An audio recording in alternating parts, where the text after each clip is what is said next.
wabarakatuh. Jadi perkenalkan dulu ya, namaku Hafid Azhar Indirwan.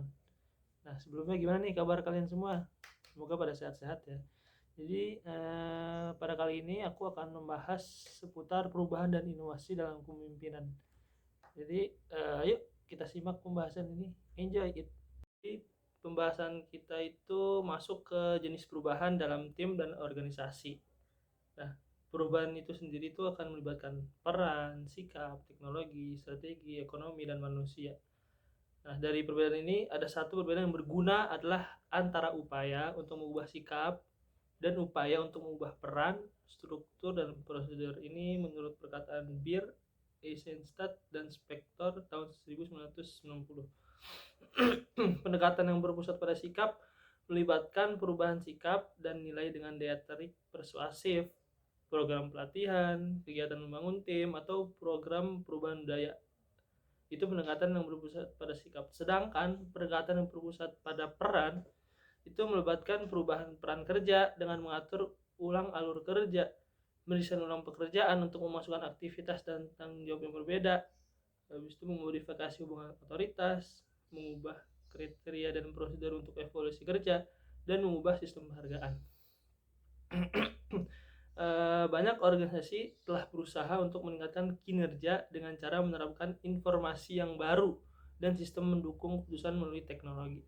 Contohnya itu sistem informasi sumber daya manusia, sistem pemesanan pesanan, sistem pelatihan penjualan, atau intranet dengan grup web untuk komunikasi. Nah, contoh perubahan strategi untuk perusahaan itu adalah pengenalan produk atau layanan baru, memasuki pasar baru, penggunaan bentuk pemasaran baru, inisiatif penjualan internet selain penjualan langsung, membentuk aliansi atau usaha patungan organisasi lain, dan memodifikasi hubungan dengan pemasok. Misalnya, bermitra dengan beberapa pemasok yang dapat diandalkan. Nah, agar perubahan dalam strategi berhasil bersaing, maka diperlukan perubahan yang konsisten pada pekerja, peran kerja, struktur organisasi, dan juga teknologi.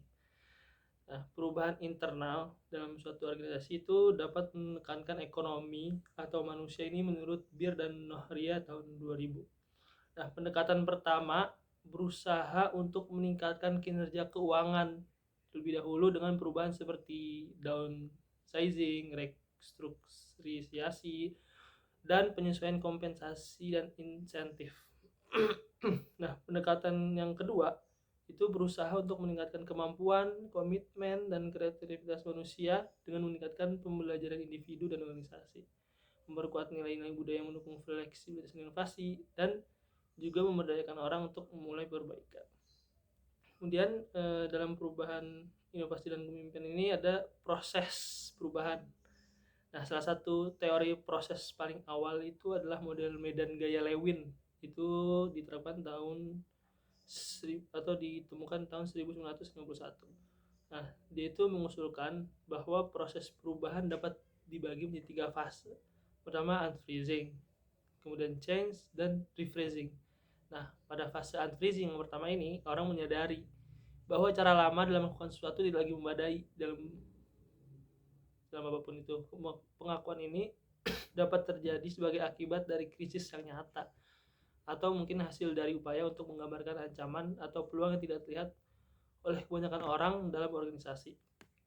Nah, kemudian kedua, fase change atau dalam fase perubahan, orang mencari cara baru dalam melakukan sesuatu dan memilih pendekatan yang menjanjikan. Kemudian yang terakhir pada fase rephrasing, pendekatan baru ini baru bisa diimplementasikan dan menjadi mampan. Nah, menurut Lewin itu sendiri, perubahan dapat dicapai dengan 2 jenis tindakan. Salah satu pendekatan adalah untuk meningkatkan kekuatan pendorong menuju perubahan. Pendekatan lainnya adalah mengurangi kekuatan penahan yang menciptakan resistensi terhadap perubahan. Kemudian dalam proses perubahan ini juga ada pola reaksi. Nah, pola reaksi. Nah, pola reaksi ini memiliki 4 tahap. Yang pertama, penyangkalan, kemudian ada kemarahan, bergabung, dan adaptasi. Reaksi awal adalah menyangkal bahwa perubahan akan diperlukan. Tahap selanjutnya adalah marah dan mencari seseorang untuk disalahkan.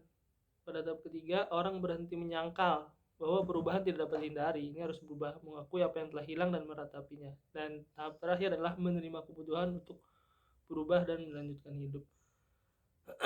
Nah, bagaimana seseorang bereaksi terhadap perubahan sebagian itu bergantung pada kepercayaan umum orang tersebut tentang keberhasilan mengatasi perubahan itu sendiri. Keyakinan ini dipengaruhi oleh pengalaman sebelumnya, dengan perubahan serta oleh sifat-sifat seperti kepercayaan diri, toleransi risiko, keterbukaan terhadap pengalaman baru, dan orientasi locus of control internal. Ini menurut Erwin dan German tahun 2010. Dan kita juga membahas dalam perubahan dan inovasi kepemimpinan ini ada namanya alasan menerima atau menolak sebuah perubahan. Nah, banyak upaya untuk menerapkan perubahan besar dalam suatu organisasi tidak berhasil, dan penolakan terhadap perubahan adalah alasan utama kegagalan.